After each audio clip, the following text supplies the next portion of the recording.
On China, a moment ago you said that China, it's possible they could have chosen not to stop the spread of the virus. Are you insinuating they intentionally let it spread? Well, they could have done it, and I'm just saying, well, one of two things happened. They either didn't do it, and they couldn't do it from a competent standpoint, or they let it spread.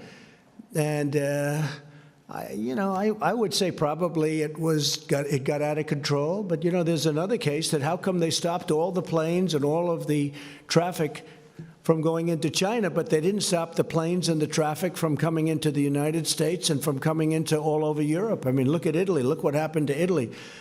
And it's very lucky. This country is very lucky, and I'm very lucky that I put the ban on China.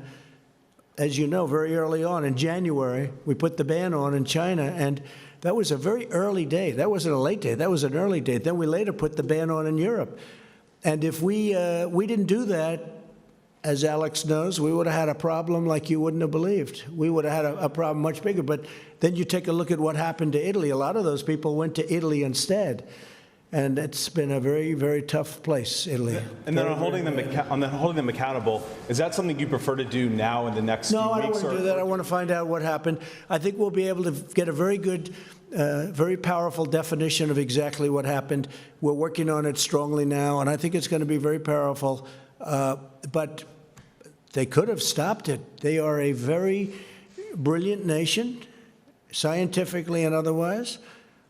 It got loose, let's say, and they could have capped it. They could have stopped it, but they didn't. But they stopped planes from going to China, but they didn't stop them from going to the rest of the world. What was that all about, Jim?